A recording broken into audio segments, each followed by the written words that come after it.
home, right? Alright, welcome back to CST Online Learning video.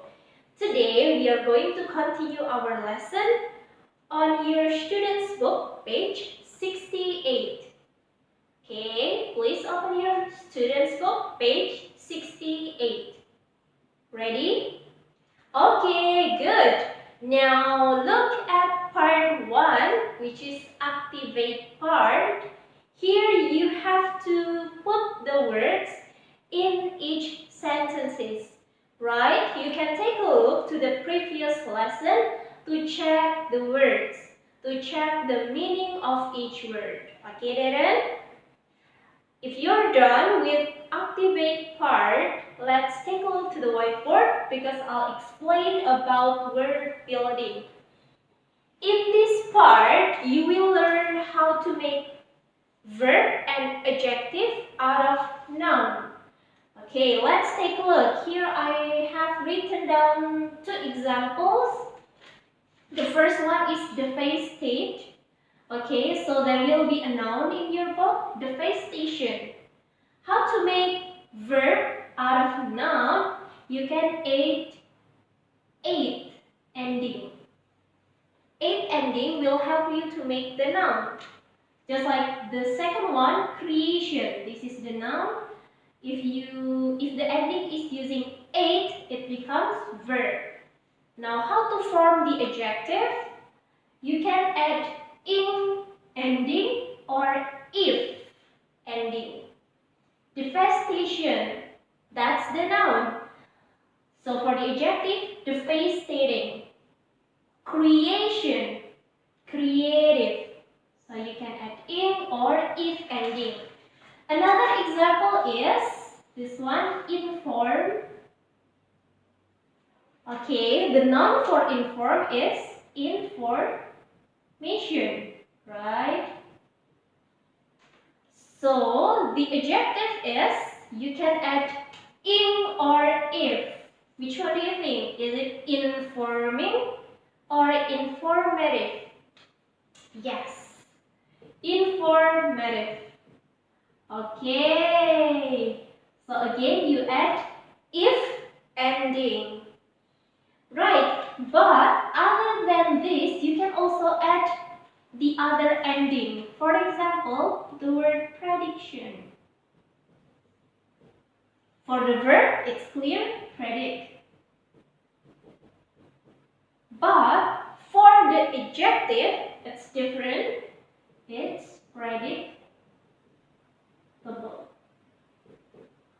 Okay, so other than using in, if, you can also use ending able. Okay, predictable.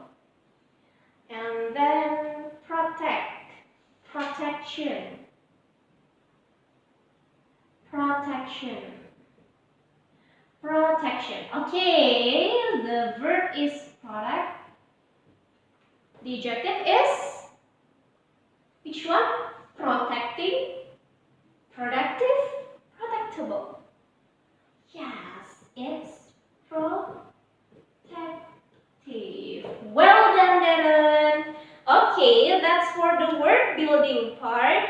Now let's see to the second column, which is natural phenomena.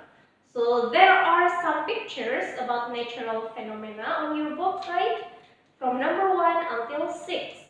Now I'll explain each word in the box. We start from the word avalanche. So avalanche is landslide, but not in the form of soil, it's in the form of ice.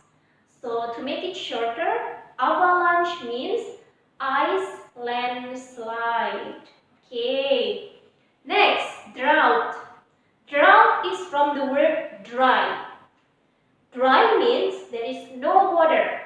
So drought is a condition when there is lack of water.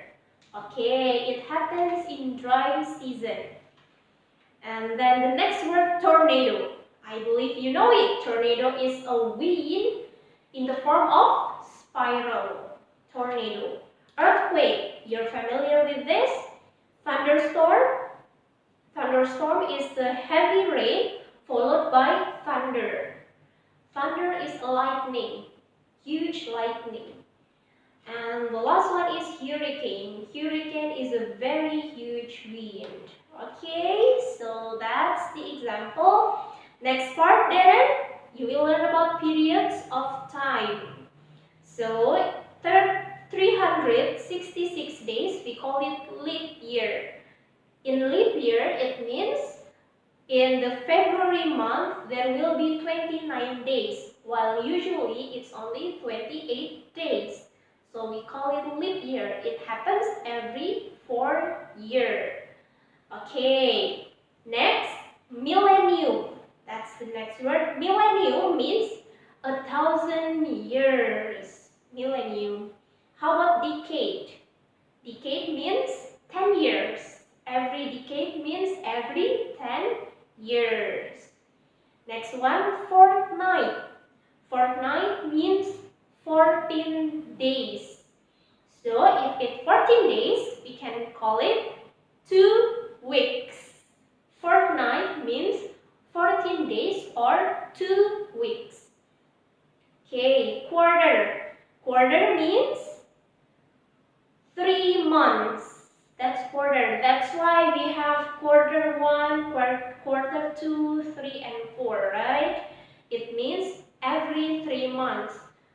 Okay, and then century, it's very familiar. Century means 100 years. Okay, then last part, I will explain about words related to water. So there are several words that can explain the different way of watering something. Okay, we start from the word irrigate. Irrigate means when you let the water flow to the rice field, to the farming field. That's what we call irrigate. Irrigate the field to grow your plant. Okay, dribble. Dribble means when you drink milk suddenly or without you realize it, you let the water drops from the bottom of your milk box. We call it dribble. Okay, next, splash.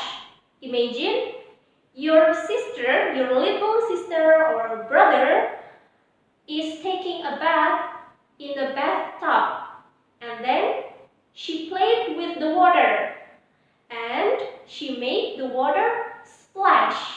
Okay, make the water splash inside the bathtub and then hit the water so the water splash.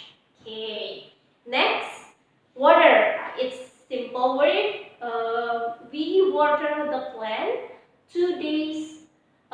twice a day to make it grow well. Water the plant. Okay, spill. Spill means accidentally let the water fall down. Spill the tea.